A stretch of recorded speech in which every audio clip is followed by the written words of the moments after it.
Юрий Викторович, расскажите понятным языком, что такое Ассоциация Совет муниципальных образований Республики Коми, в общем, для чего это нужно и что это, какой-то профсоюз, что ли? Хорошо сказали. Запомнил хорошая фраза. Профсоюз. А, и вот у нас есть базовый закон федеральный, 131. Называется, ну, я кратко скажу, о местном самоуправлении. Понятно, что базовые основы местного управления заложены в Конституции Российской Федерации. Так вот, по этому базовому закону о местном самоуправлении, буду его так кратко называть, есть норма, есть статья, вот, где определено, что в субъектах Российской Федерации муниципальное образование всех уровней, а их два уровня, это первый и второй уровень. Первый уровень это сельские поселения, городские поселения, второй уровень это городские округа, муниципальные районы. То есть мелкие и крупные, проще так скажу, так сказать, могут все эти муниципальные образования по этому закону, по этой статье в законе о местном управлении, могут в общем-то, образовывать ассоциацию.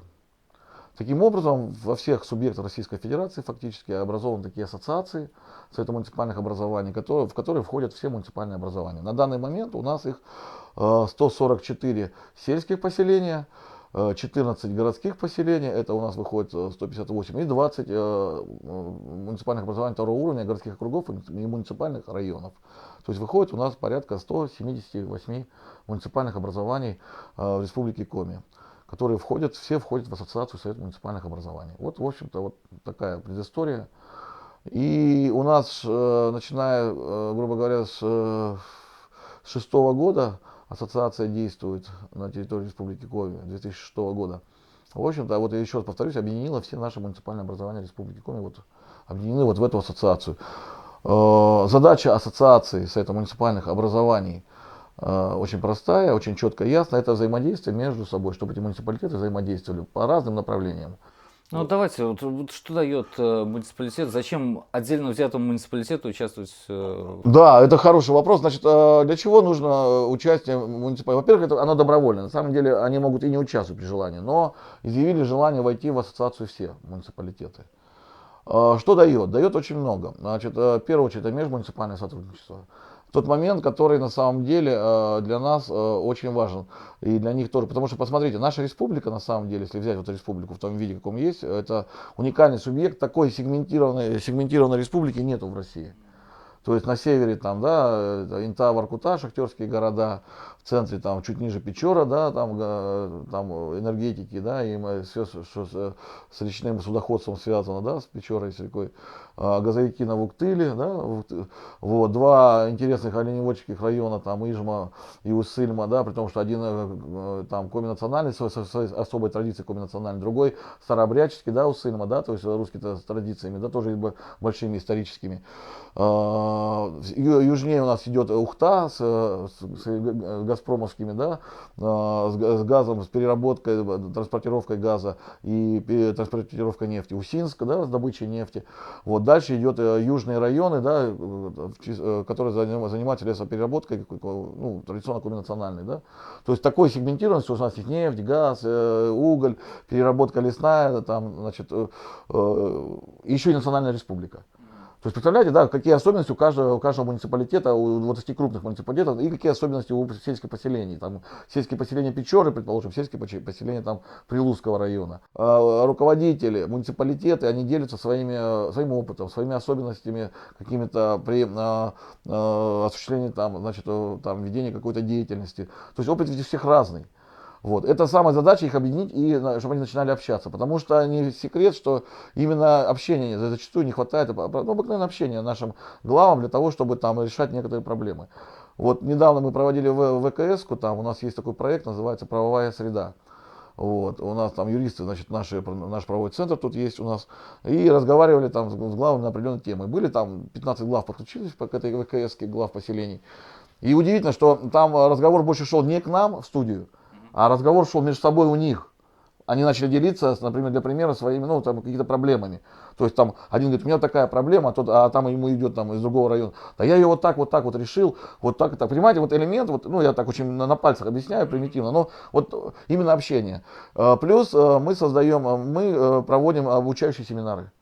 по всем направлениям, по разным, там, да, которые актуальны для наших глав, от закупок, да, там, закона изменения законодательства, которые очень актуальны, там, до антикоррупционных там, историй, когда, ну, в общем-то, сейчас все этим занимаются, от прокуратуры, там, до Академии госслужбы, ну, то мы тоже включаемся в эти общеобразовательные проекты, да, чтобы, ну, это действительно актуальная тема. И она очень нужна нашим главам. Там, проводим круглые столы на актуальные темы. Потому что ведь не секрет, прежде чем создавать ту же систему ТОСов, да, это же на базе Совета муниципальных образований, именно на съезде Совета муниципальных образований было принято решение о создании этой системы ТОСов, создании ассоциаций ТОСов, где главы многие поддержали, они правильно сказали, что нам нужны ТОСы, у них на территории много активных граждан, которые готовы там реализовывать свою активность вместе с главами, да, и вот через систему создания этих ТОСов, да. Вот, поэтому там спектр очень большой. На сайте, если посмотреть, у нас там много о чем можно рассказывать. Там, вот организации спортивных мероприятий помогаем, там, но ту же новую генерацию привозим на мастер-классы. Самые глухие, отдаленные на наши уголки республики, да, для наших ребят. До, грубо говоря, возим там супер лучших экспертов по локальной экономике, по системе местного самоуправления. Вот Глеба Тюрина мы возили в 6 муниципальных образований, да, привозили, где вот мы проводили семинары. Проводим проекты, там, вот от муниципальных факультетов, сейчас, например, да, проект, где мы обучаем, привозим психолога лучшего, да, который работает с депутатами, с главами, рассказывает, как надо общаться с гражданами, там, до специалистов в системе телеграм-контентов, да, там, которые рассказывают, как телеграм-контент, потому что сейчас выходит на первое место, к сожалению, или к счастью, интернет, да, трудно сказать, я не могу дать оценку, к сожалению, к счастью, да. Вот, и все равно время идет, мы его признаем, надо уметь общаться и депутатами, и главам поселениям, и работникам администрации в интернет-сообществе, в интернет-пространстве. Вот, привозим специалистов, которые рассказывают, как создавать НКОшки, там те же ТОСы, да, просто другие некоммерческие организации, для того, чтобы просто привлекать денежные средства на своей территории, развивать свои территории. То есть направлений очень много. Направлений очень много, и не хочу хвастаться, просто я хочу сказать, приятно, что на федеральном уровне нашу ассоциацию замечают. У нас вот Дмитрий Сизев стал замруководителем федерального экспертного сообщества. Да? То есть меня ввели в президиум Конгресса муниципальных образований, Объединенного конгресса муниципальных образований. То есть как бы для того, что, ну, это как элемент, приятно, что все-таки там в Москве видят, и мы показываем, что республика вот в этих направлениях наших одна из лучших в России. Вот именно мы развиваем вот эти взаимодействия с сельскими поселениями, с муниципалитетами. Вот элемент очень важный для нас. То есть вот наша ассоциация как бы действительно очень насыщенно работает. В год мы проводим, у нас выходит порядка от 60 до 100 мероприятий. На 50, сколько там в году, 56 недель, да? Вот по сути мы каждую неделю или там каждый по одному-два мероприятия проводим. Все практического характера. У нас есть правовой центр мощный, да, где у нас юристы работают хорошие. Договорились мы с ребятами, с очень талантливыми, вот, которые консультируют наших глав, да, там, представляют их интересы в судах, готовят документы правового характера. То есть это ведь не секрет, что не каждое муниципальное образование сельского поселения, например, может себе позволить, да, там, как бы такое хорошее юридическое сопровождение. А у нас эта возможность есть, да, помогаем. У нас есть проектный центр совместно с ассоциацией ТОСов, да, и Академией госслужбы. Мы очень проектный центр, где мы пишем гранты для наших ТОСов, для наших, уже даже не ТОСов, для всех НКО, которые к нам в гости приходят на Куратова 18. У нас хорошее взаимодействие вот именно с главами, то есть мы с другими общественными организациями, у нас большое количество подписанных соглашений, да, фактически со всеми высшими учебными заведениями Республики Коми, да, на взаимодействие, что там с многими федерациями, с многими общественными организациями, то есть взаимодействие очень широкое, потому что именно задача, еще раз говорю, это образовательное, межмуниципальное сотрудничество, это помощь оперативно-правовая, организационная, то есть вот задачи такие. Насколько ассоциация стала сама по себе такой политической силой? То есть удавалось ли главам муниципалитетам договориться о чем-то, да, и выйти с какой-нибудь законодательной инициативой? Ну вот смотрите, пример позавчерашней сессии, да, у нас же, я самое еще главное забыл сказать, мы, кроме ТОСов, мы благодаря ассоциации, мы развиваем систему наших старост. на территории, потому что для Республики Коми, сейчас я приду к вашему вопросу, я немножко дополню предыдущий вопрос, для Республики Коми система старост очень актуальна, потому что в отличие от в России, любое поселение, там бывает до 3-4 деревень, они раскинуты на 60, там, ну, поселений там 3-4 деревни, они могут быть раскинуты там на 60, на 50, на 30, на 40 километров между собой, да, на 20, то есть, грубо говоря, администрация в одной деревне, да, а в других вот, и администрации нет, потому что поселение-то одно, а решать некоторые вопросы необходимо. И вот старосты, это как раз вот каждая идея в деревне поселения есть староста, например, у нас их более 200. Это тот элемент, который позволяет помогать буквально власти, да, главе поселения для решения каких-то там очень текущих важных задач. От безопасности, да, противопожарной, да, которые для нас характерны, деревня, у нас лесная республика, вот, то до там ту же систему, вот сейчас мы будем делать семинар 26 февраля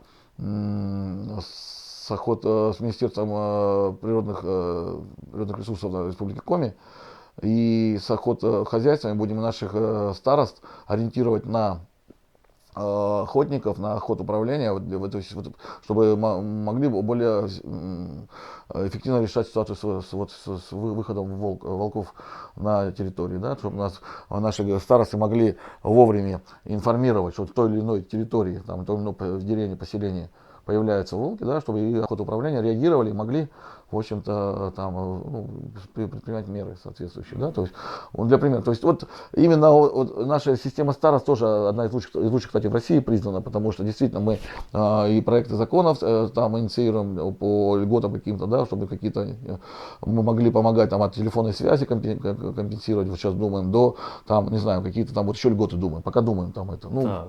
Да, это очень важно, что, ну, люди все равно должны понимать, что они... У вас есть сейчас возможность как раз немного пролоббировать вот ваши проекты. Да, и вот вчера в Госсовете, позавчера в Госсовете был принят законопроект, был принят все-таки о том, что наши старосты могут быть инициаторами в такой проекте, как народный бюджет. Что наши старосты могут тоже быть инициаторами, выходить с инициативой по тем или иным проектам для народного бюджета. Да?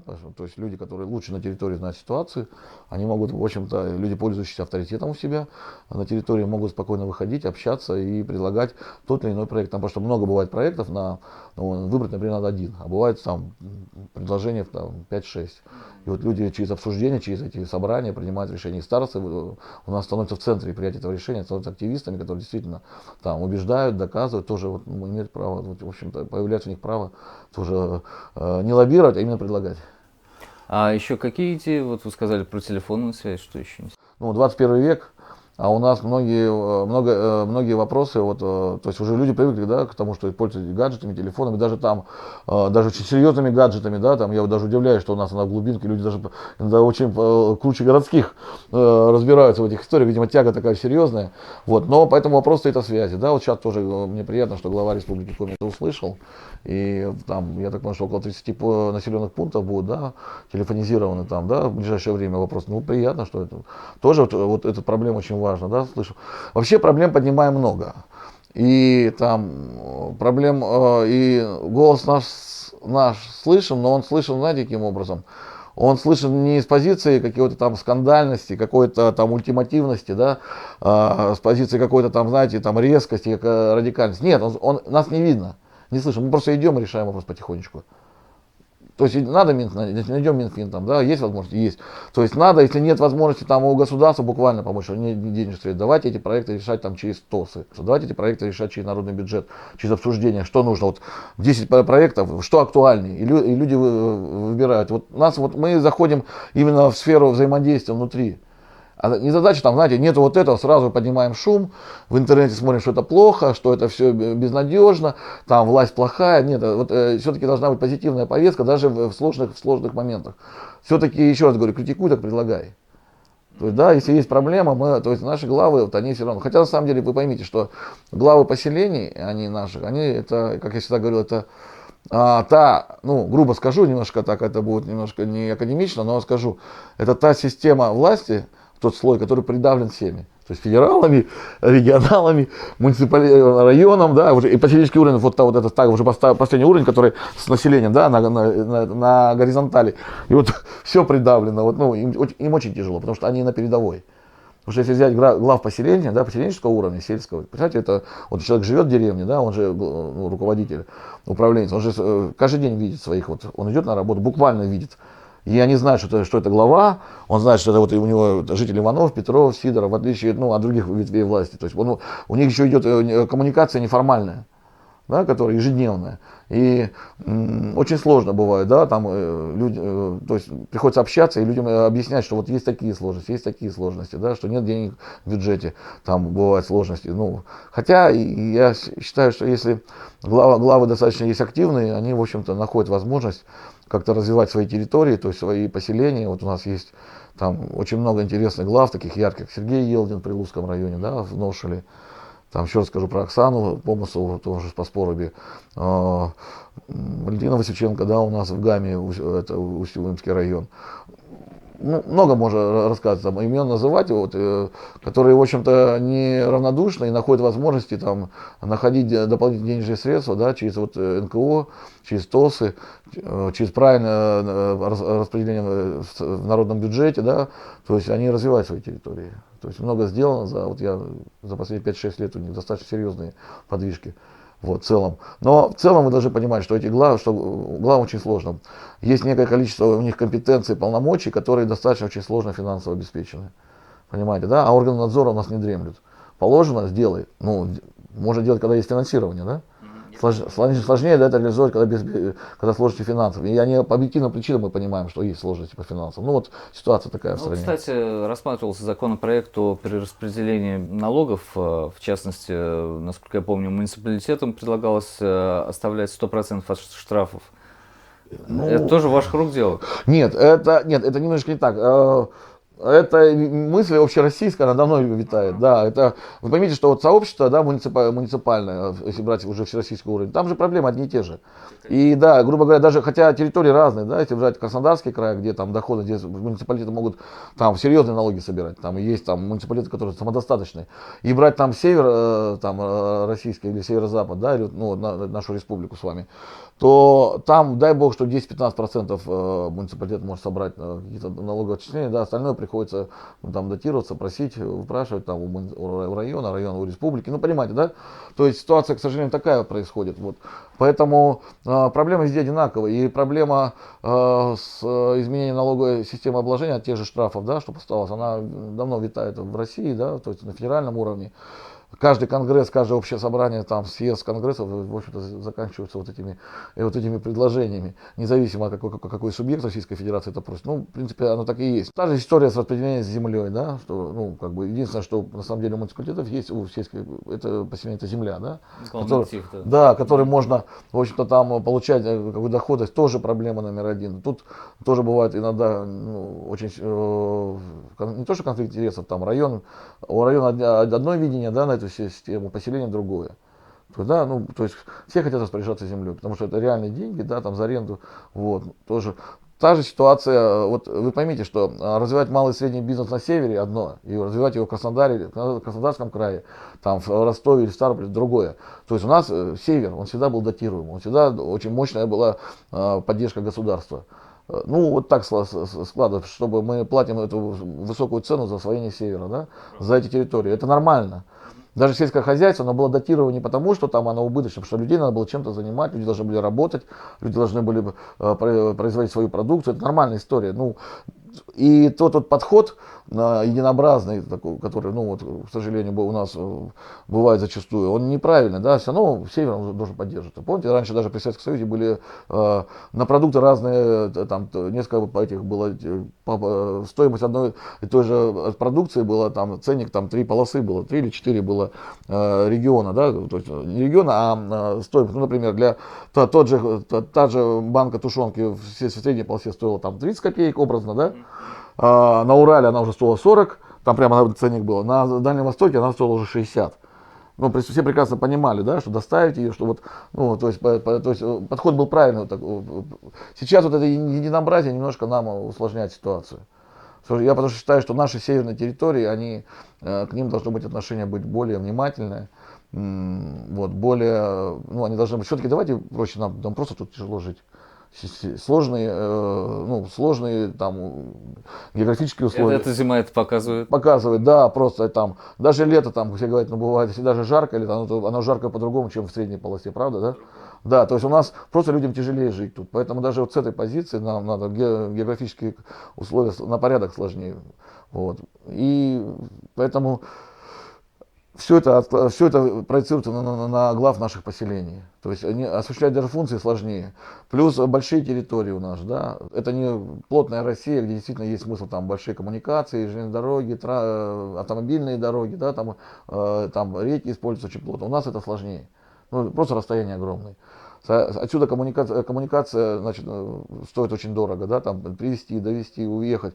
Вот. Поэтому все это должно быть, я считаю, что должна быть очень мощная поддержка государства. Немного философский вопрос. Насколько охотно, по вашим наблюдениям, люди идут в муниципальную власть? Вопрос, он даже не философский, он такой, он административно-менеджерский, отличный вопрос. Понимаете, смотрите, люди, вот в массе своей у наших людей, у некоторых устоялась такая установка такая в голове, да, у обывателя, ну, власть, да, они классно живут там, да, они здорово там, вот. Разные есть люди. Есть люди действительно профессионалы, да, настоящие, да, которые идут, которые прошли все этапы, даже там на поселенческом уровне, и из них выходят хорошие главы, да, то есть хорошие жизненные позиции, активные. Вот. Есть люди, вот как у нас была ситуация года 3-4 назад, там есть некоторые поселения, где главы могут избирались напрямую, вот, там популисты прошли, главы, да, местные такие, которые там непонимание погружают, стали главами, поработали год-полтора, какой год, полгода, год и бросили все. То есть уволили, понимаю, да, там я не буду называть эти поселения, была такая история. Я предполагаю, да. На востоке, да, в наших восточных районах там, да, приезжаю в это поселение, как-то мы приезжаем, там собрание провести по ТОСам, главы нет, где глава, говорит, глава разгружает там, что-то разгружает сам. Он прибежал через полчаса, весь в мыле, такой хороший человек был там, отличный человек, все такой. Вот, и я уже вижу все. Вот я говорю, его через 3 месяца не будет, он просто надорвется, потому что это, ну, ни опыта, ни знаний каких-то есть, там даже, а сил уже там человек недостаточно, не очень молодой, точно 2-3 месяца он складывает в себя полномочия.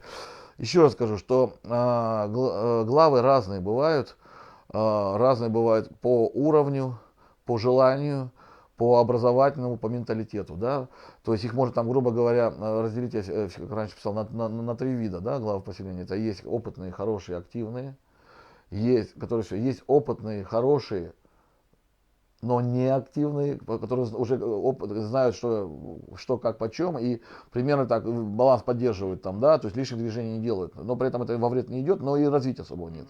Вот. Есть болото, которое просто, да, там вот, ну, он сидит, он, ну, даже удивительно поражаешься, как он там головой стал, там, да, то есть как вот 3 группы вот таких вот, понимаете, вот можно выделять на поселенческом уровне.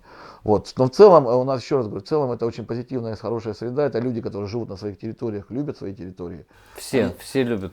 Они родились... Они не просто менеджеры, да? Да, они родились, они выросли на этих территориях. То есть там, ведь смотрите, наши поселения сельские можно условно делить на 2 вида. Есть сельские поселения, так, чисто коми-деревни, национальные, да, коми-деревни, да, вот, как там, Палица, например, там, да, назвать. А есть сельские поселения, это леспромхозы мощные, да, там, которые были, там, вот Яснок, например, да, взять.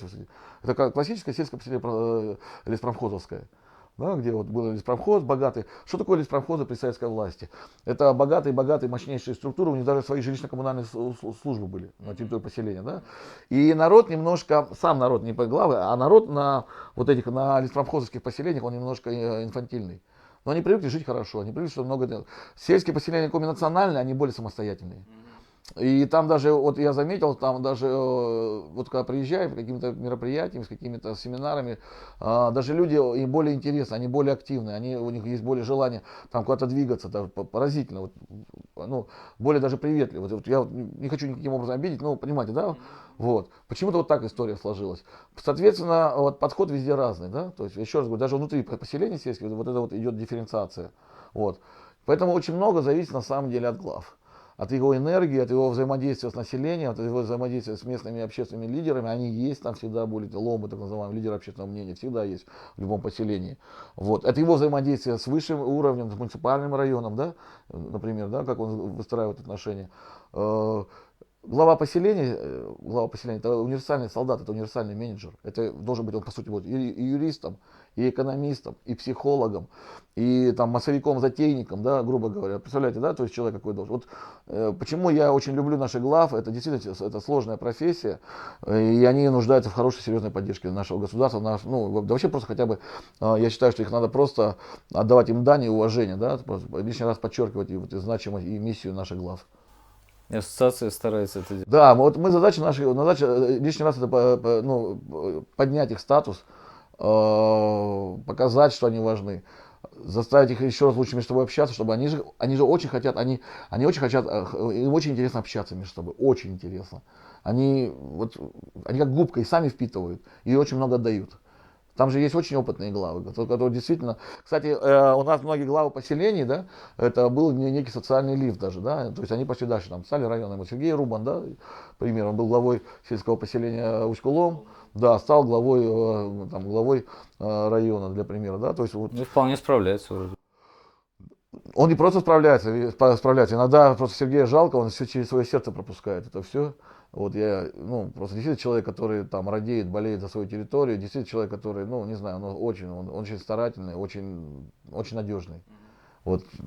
Я вообще наши территории очень люблю, они у нас действительно самобытные. Вот я про каждую территорию могу рассказывать. И все разные. Да, можно рассказывать особенности, сколько людей интересных там, столько лиц интересных, действительно самобытные. Вот. И когда вот мы стали создавать ТОСы, мы еще больше людей увидели. Уже не с позиции там, да, глав и власти, мы увидели с позиции гражданского общества, да, сколько там интересных, тоже активных граждан наших. Вообще наша республика очень интересная, очень красивая. Я всегда всем говорю, и когда рассказываю, там, в Москве где-то, или тут гости нам приезжают, все там удивляются так, и начинают действительно немножко по-другому смотреть. И я хочу самый главный тезис сказать, он, конечно, может быть банальный, может быть, он уже избитый, но люди наше самое главное богатство на севере. Вот, ну, а хорошие руководители, хорошие управленцы, это вдвойне. И я еще скажу, это кузница, на самом деле, вот, хороших кадров, наши главы поселений. Им очень сложно, потому что безденежье, она все-таки там немножко крылья обрезает, но все равно наши главы стараются летать, взлетать, парить, что-то творить. Вот. Вы еще не забывайте, что у нас там еще депутатские корпуса очень мощные, да, ведь закон 131 ввел, вот раньше что было, 20 муниципалитетов, да, 20 советов, да, сейчас, представляете, 170 советов, 170, значит, это по 1300, по 1400 депутатов поселенческого уровня. Это председатели советов, да, то есть это, ну, процедурно, это тоже очень сложные вещи. Тоже многим надо учиться, вот это вот те же депутаты поселенческого уровня. Это депутаты, извините, но поселенческого уровня. Ему тоже надо уметь, там, приходится заниматься обучением, там, как общаться с жителями, как там, выступать на сессиях, да, там тоже. То есть вопросы тоже очень серьезные. Это же полномочия тоже на них возложены серьезные там, да. То есть в каждом даже поселении маленьком теперь есть свои депутаты. Так, дань моды, да, так выходит, так что. Очень много мы потеряли депутатов после введения, да, необходимости сдавать налоговую декларацию. Сейчас более-менее утряслось это дело. Да, но вы понимаете, тут сама вот задумка была очень правильная, что, извините, там от президента до последнего нашего самого поселенческого депутата, да, то есть который, да, уровень самый низкий, самый последний, да, то есть низовой уровень, все как бы, в принципе, единообразие был некий соблюден, да, то есть и президент сдает декларацию, извините, и депутат Иванов там в сельском поселении, каком-то там самом дальнем районе тоже сдает. Как бы, с одной стороны, то есть идея правильная, да, то есть показывает равенство и что, ну, и что единообразие. С другой стороны, действительно, иногда надо было учитывать особенности, что, может, это даже элементарно, иногда, чтобы эту декларацию там или данные эти заполнить, найти там, и надо съездить в Сбербанк, там, например, да, взять там состояние счетов. Это же, представьте, там какой-нибудь деревушке, там, где нет отделения, это ехать вот этому депутату, там, да, это, ну... Зачастую это простые люди. Простые, абсолютно, да, конечно, да, и вот такие сложности там, да, потом, ну, есть вещи там, ну, ладно, если там депутат, он коммерсант, он не боится там, а есть люди, которые, ну, не хотели бы там обнаружить свои вещи, не потому, он обыкновенный, ну, просто вот не хотел бы там, да, вот эти вещи, как бы это вот. Может быть, мы бы еще года 3-4 эта тема так остро бы не стояла, привыкли бы, но вот, к сожалению, у нас эта тема очень обострилась в последние 2 года, и может действительно там есть смысл какие-то сделать немножко послабления, да, хотя бы для депутатов там пониже уровня. у которой принцип публичности. Хотя я знаю, что принцип публичности, он для всех и один, и един, как бы хотелось. Вот я когда ездил, объяснял, ну, извините, президент показывает, и вы должны, ну, показывать. Вот. У нас люди, давайте откровенно, неохотно в депутаты идут поселенческого уровня. Я хочу это признать, это действительно, потому что это было 2 года назад. Но года 1,5 назад, когда история произошла, что один из наших кандидатов на главу Республики Коми не смог собрать и пройти муниципальный фильтр, а только потому, что, извините, что на местах надо работать, чтобы у вас были, если вы партийцы там некие, да, ну, пусть у вас и на местах должны это показать, что у вас, значит, на местах нету своих партийцев, если вы не можете муниципальный фильтр. После этого люди сделали вывод и пытаются, в общем-то, некоторые партии более активно начинают заниматься именно поселенческим уровнем. Продвижением своих. Да, у нас сейчас будут осенью выборы, в том числе, кроме выборов в Госдуму, у нас будут выборы в поселениях, в массе своей, да, вот, еще раз повторю, там по 1400 депутатов надо будет мандатов выбрать, да, депутатов избрать. Поэтому сейчас, в общем-то, немножко интерес к депутатству на поселенческом уровне опять возрос у неких политических партий, да, вот, поэтому можем с полной уверенностью говорить, что это значит не цена мандата, а актуальность мандата становится на порядок значимее, чем бы это было там 2-3, там, или прошлый, позапрошлый созыв. Вот, значит, будет борьба, значит, будет возможность. А что это значит? Это значит, что глава поселения, депутаты, председатели должны обладать какими-то политическими знаниями, что, ну, если будут, грубо говоря, будут какие-то там будет какой-то принцип состязательности пойдет. То есть это будут уже не просто депутаты сами по себе, там, которых там пойдешь, пойду. А уже действительно, которые прошли борьбу, которые будут пытаться, значит, это будет какая-то политическая борьба уже даже на том низовом уровне будет начинаться. Вот. Поэтому еще раз говорю, сейчас, видимо, значимость мандата депутата сельского поселения будет увеличиваться, значимость. В предвкушении? Нет, я не то, что предвкушение, я просто примерно понимаю, где, в каких районах это будет, да, как бы это нормальный эволюционный процесс. Вы понимаете, это хорошая история, это позитивная история, это когда люди начинают учиться не смотреть по телевизору там Госдуму там, или там республиканский парламент, а у себя у них выходит, там появляется некая политическая культура. То есть у них будет сессия там поселения какого-то, приходит там депутат, предположим, от одной партии, депутат другого, там самовыдвиженец, и они начинают общаться там, да, это ведь так вырабатывается политическая культура, умение общаться, умение, только там уже не будет там, потому что они-то друг друга знают, они живут вместе. И там Иванов там вот одной партии принадлежит, там Петров депутат другой, я вообще сам это образно говоря самодвиженец. И вот они начинают обсуждать. И там над ними там стоит там председатель совета, там, или как-то даже фракции могут создавать, там законом не запрещается. Интересная, кстати, история. Она же будет, ну, общая политическая культура будет расти. А что в этом плохого? Это нормальная вещь, и мы к этому придем. Мы все равно идем к некой... И мы уже пришли к тому, что у нас действительно есть конкурентность, просто все пытаются это все нивелировать, показать, что там все административно, все по-силовому. Да нет.